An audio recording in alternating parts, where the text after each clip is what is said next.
Hello everyone, here I'm back with another video lecture and today we are going to start the lower extremity. Majorly हमने upper limb या upper extremities को complete कर लिया है. हमने end range की थी extrinsic muscles की जिसमें हमने extrinsic finger flexors और extensors देखे थे end range के ऊपर, ठीक है, लास्ट वीडियो में. अब हमारे पास स्टार्ट हो जाती है lower extremity. Lower extremity combine होती है. हम स्टार्ट करते हैं लाइक आप इस तरीके से स्टार्ट कर सकते हो कि हिप और नी की कंबाइन मूवमेंट से आप स्टार्ट कर सकते हो, ठीक है. फिर हम इनको डिफरेंट तरीके से अलग तरीके से अल्टरनेट पोजीशंस के साथ भी देखेंगे, ठीक है. सो स्टार्टिंग हमारे पास कैसे होती है कि हम बजाय इसके कि हम यहाँ से देखते हैं, हम जाके सीधी पिक्चर को देखते हैं, ठीक है. मेजरली हमारे पास होता क्या है कि हम पेशेंट को स्पाइन लाइन में लिटाते हैं, ठीक है. अब हमने जब लिटाना है पेशेंट को तो हमारी दोनों बॉडी के, हाँ, या आप ये कह सकते हो कि दोनों हाथों की सपोर्ट ऐसी होनी चाहिए कि एक तो वो सपोर्ट भी दे रहे हो आपकी पेशेंट की लिम्स को और साथ साथ क्या हो कि आप मूवमेंट भी परफॉर्म करा रहे हो, ठीक है. So what we have to do, अब यहाँ से इन्होंने क्या किया हुआ है, प्रॉपर सपोर्ट भी दिया हुआ है आपके नी जॉइंट के बिल्कुल नीचे से स्टार्ट थोड़ा सा नीचे करके. आप ये कह सकते हो कि थोड़ा सा फ्यूमर को उन्होंने होल्ड किया है.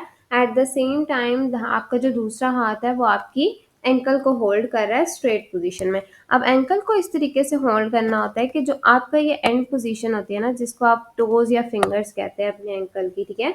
पेशेंट के एंकल की टोज या फिंगर्स जो होती है वो आपके आर्म या रिस्ट एरिया पे आ रहे हो ताकि आप उसको प्रॉपर सपोर्ट दे सको, ठीक है. मेजरली आप ये काम करते हो.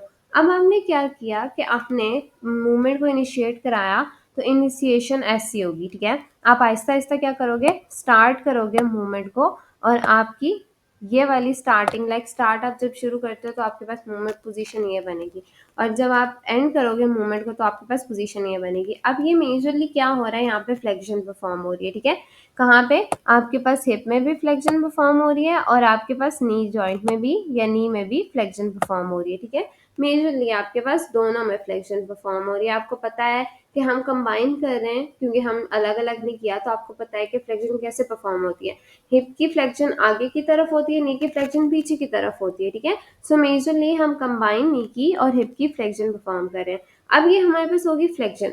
अब जब इसी मूवमेंट को आप वापस लेके जाओगे तो आपके पास दोनों क्या होगी, एक्सटेंशन परफॉर्म होगी, हिप की भी और नी की भी. दैट मीन्स कि जब आप इस पोजीशन से इस पोजीशन की तरफ वापस लेके आओगे और इसको बिल्कुल फ्लैट स्ट्रेट कर दोगे बेड के ऊपर तो मेजरली आपके पास क्या परफॉर्म होगी, एक्सटेंशन परफॉर्म होगी, ठीक है. सो हम एक बार देख लेते हैं कि हमारे पास बेसिकली थ्योरी क्या कहती है. आपने क्या किया, सपोर्ट किया और लिफ्ट किया पेशेंट की लेग विद द पाम, ठीक है. मैंने आपको ये बात बताई, पाम के साथ आपने उसकी सपोर्ट करनी है.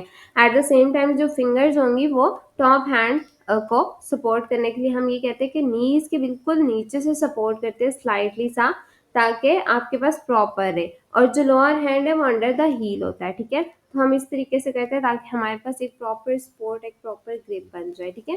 एट द सेम टाइम आपके पास नी की फ्लेक्स आप नी की फ्लेक्शन परफॉर्म कराओगे फुल रेंज के ऊपर, फिर आप स्विंग बैक करोगे तो एक्सटेंशन परफॉर्म करोगे, ठीक है. ये आपके पास मेजरली होता है.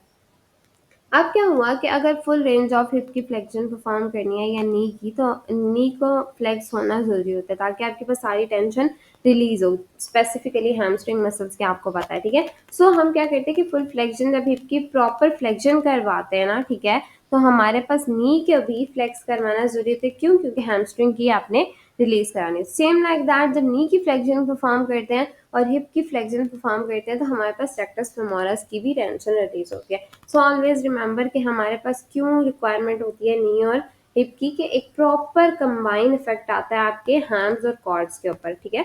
सो एक अच्छा सा इफेक्ट लाने के लिए हम क्या करते हैं, कंबाइन करते हैं हिप की फ्लेक्शन और हिप की और नी की फ्लेक्शन एक्सटेंशन, ठीक है. से इस तरीके से आप मेजरली परफॉर्म करते हो, ठीक है. So thanks for watching. अगर कोई चीज़ समझ नहीं आए तो कमेंट सेक्शन में आप पूछ सकते हो. और मेजरली आप आज हमने क्या डिस्कस किया है, कंबाइन हिप और नी की फ्लेक्शन एक्सटेंशन, ठीक है. हम नेक्स्ट लेक्चर में फिर हिप की हाइपर एक्सटेंशन को डिस्कस करेंगे अल्टरनेट पोजीशन के साथ. Bye bye.